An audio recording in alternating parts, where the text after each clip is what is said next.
हिंदू धर्म से संबंधित लगभग सभी लोग समुद्र मंथन की कथा को जानते हैं।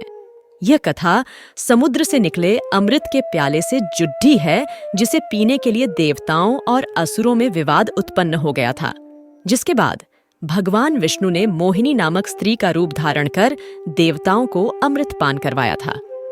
लेकिन क्या आपको पता है कि समुद्र मंथन के दौरान अमृत के अलावा 13 अन्य वस्तुएं भी प्रकट हुई थीं? इस लेख में हम समुद्र मंथन की कथा और उससे निकले 14 रत्नों का विवरण दे रहे हैं। दोस्तों, चैनल पर नए हो तो वीडियो को लाइक करें और चैनल को सब्सक्राइब करें। तो कथा शुरू करते हैं। धर्म ग्रंथों के अनुसार एक बार महर्षि दुर्वासा के श्राप के कारण स्वर्ग श्रीहीन, ऐश्वर्य, धन, वैभव आदि हो गया था और इंद्र सहित सारे देवता शक्तिहीन हो गए थे। ऐसे में सभी देवता भगवान विष्णु की शरण में गए। भगवान विष्णु ने देवताओं को असुरों के साथ मिलकर समुद्र मंथन करने का उपाय बताया और यह भी बताया कि समुद्र मंथन से अमृत की प्राप्ति होगी, जिसे पीकर आप सब अमर हो जाएंगे। यह बात जब देवताओं ने असुरों के राजा बलि को बताई तो वह भी अमृतत्व प्राप्ति के लोभ में समुद्र मंथन के लिए तैयार हो गए। इसके बाद वासुकी नाग की नेति बनाई गई और मंदराचल पर्वत की सहायता से समुद्र को मथना प्रारंभ किया गया, जिसके परिणाम स्वरूप एक एक करके समुद्र से 14 रत्न निकले, जिनका विवरण निम्न है। हलाहल विष। समुद्र मंथन से सबसे पहले जल का हलाहल विष निकला, जिसकी ज्वाला बहुत तीव्र थी।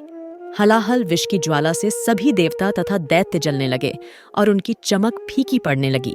इस पर सभी ने मिलकर भगवान शंकर की प्रार्थना की। देवताओं तथा असुरों की प्रार्थना पर महादेव शिव उस विष को हथेली पर रखकर उसे पी गए, किंतु देवी पार्वती ने विष को उनके कंठ से नीचे नहीं उतरने दिया। अतः हलाहल विष के प्रभाव से शिव का कंठ नीला पड़ गया। इसीलिए महादेव को नीलकंठ भी कहा जाता है। हलाहल विष को पीते समय शिव की हथेली से थोड़ा सा विष पृथ्वी पर टपक गया, जिसे सांप, बिच्छू आदि विषैले जंतुओं ने ग्रहण कर लिया। कामधेनु गाय हलाहल विष के बाद समुद्र मंथन से कामधेनु गाय बाहर निकली। वह अग्निहोत्र यज्ञ की सामग्री उत्पन्न करने वाली थी, इसलिए ब्रह्मवादी ऋषियों ने उसे ग्रहण कर लिया। कामधेनु का वर्णन पौराणिक गाथाओं में एक ऐसी चमत्कारी गाय के रूप में मिलता है जिसमें दैवीय शक्तियां थीं और जिसके दर्शन मात्र से ही लोगों के दुख व पीड़ा दूर हो जाती थी। यह कामधेनु जिसके पास होती थी, उसे हर तरह से चमत्कारिक लाभ होता था। इस गाय का दूध अमृत के समान माना जाता था। जैसे देवताओं में भगवान विष्णु, सरोवरों में समुद्र, नदियों में गंगा, पर्वतों में हिमालय, भक्तों में नारद, सभी पुरियों में कैलाश, संपूर्ण क्षेत्रों में केदार क्षेत्र श्रेष्ठ है, वैसे ही सभी गायों में कामधेनु सर्वश्रेष्ठ है। उच्चय श्रवा घोड़ा समुद्र मंथन के दौरान तीसरे नंबर पर उच्चय श्रवा घोड़ा निकला। पौराणिक धर्म ग्रंथों और हिंदू मान्यताओं के अनुसार इसे देवराज इंद्र को दे दिया गया था। उच्चय श्रवा के कई अर्थ हैं, जैसे जिसका यश ऊंचा हो, जिसके कान ऊंचे हों अथवा जो ऊंचा सुनता हो। इस घोड़े का रंग श्वेत, सफेद थाल। उच्चय श्रवा का पोषण अमृत से होता है और इसे घोड़ों का राजा कहा जाता है। ऐरावत हाथी समुद्र मंथन के दौरान चौथे नंबर पर ऐरावत हाथी निकला। ऐरावत देवताओं के राजा इंद्र के हाथी का नाम है। समुद्र मंथन से प्राप्त रत्नों के बंटवारे के समय ऐरावत को इंद्र को दे दिया गया था। ऐरावत को शुक्लवर्ण और 4 दांतों वाला बताया गया है। रत्नों के बंटवारे के समय इंद्र ने इस दिव्य गुणयुक्त हाथी को अपनी सवारी के लिए ले लिया था, इसलिए इसे इंद्रहस्ती अथवा इंद्रकुंजर भी कहा जाता है। कौस्तुभ मणि समुद्र मंथन के दौरान 5वें नंबर पर कौस्तुभ मणि प्रकट हुआ, जिसे भगवान विष्णु ने अपने हृदय पर धारण कर लिया। यह बहुत ही चमकदार थी और ऐसा माना जाता है कि जहां भी यह मणि होती है, वहां किसी भी प्रकार की दैवीय आपदा नहीं होती है। कल्प वृक्ष समुद्र मंथन के दौरान 6ठे नंबर पर कल्प वृक्ष प्रकट हुआ। हिंदू पौराणिक मान्यताओं के अनुसार यह वृक्ष सभी इच्छाओं की पूर्ति करने वाला वृक्ष थाल देवताओं के द्वारा इसे स्वर्ग में स्थापित कर दिया गया। कई पौराणिक ग्रंथों में कल्प वृक्ष को कल्पद्रुम एवं कल्पतरु के नाम से संबोधित किया गया है। रंभा नामक अप्सरा समुद्र मंथन के दौरान 7वें नंबर पर रंभा नामक अप्सरा प्रकट हुई। वह सुंदर वस्त्र व आभूषण पहने हुई थी और उसकी चाल मन को लुभाने वाली थी। वह स्वयं ही देवताओं के पास चली गई। बाद में देवताओं ने रंभा को इंद्र को सौंप दिया, जो उनके सभा की प्रमुख नृत्यांगना बन गई। देवी लक्ष्मी समुद्र मंथन के दौरान 8वें नंबर पर देवी लक्ष्मी प्रकट हुई क्षीर समुद्र से। जब देवी लक्ष्मी प्रकट हुई तब वह खिले हुए श्वेत कमल के आसन पर विराजमान थीं। उनके श्री अंगों से दिव्य कांति निकल रही थी और उनके हाथ में कमल थाल देवी लक्ष्मी को देखकर असुर, देवता, ऋषि आदि सभी चाहते थे कि लक्ष्मी उन्हें मिल जाएं। लेकिन लक्ष्मी ने स्वयं ही भगवान विष्णु का वरण कर लिया।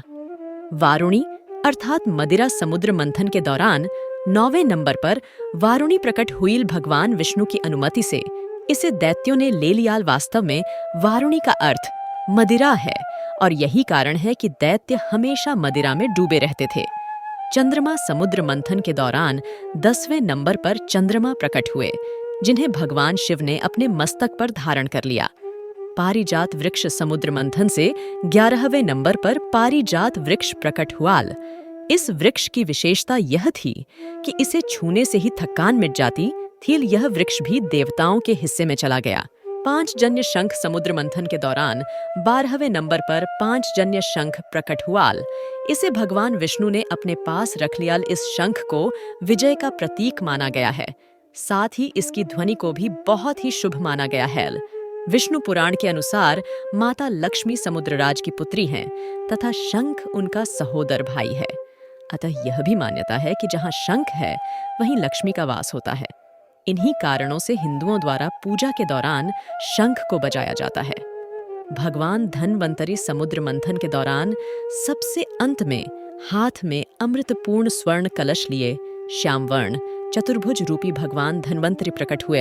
अमृत वितरण के पश्चात देवराज इंद्र की प्रार्थना पर भगवान धन्वंतरी ने देवों के वैद्य का पद स्वीकार कर लिया और अमरावती उनका निवास स्थान बन गया।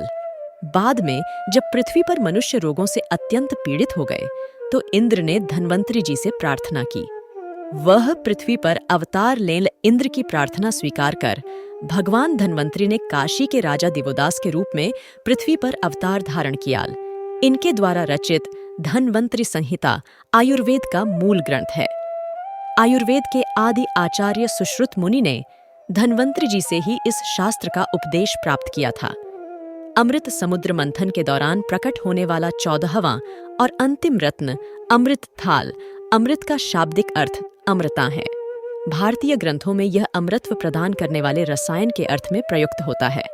यह शब्द सबसे पहले ऋग्वेद में आया है, जहां यह सोम के विभिन्न पर्यायों में से एक है।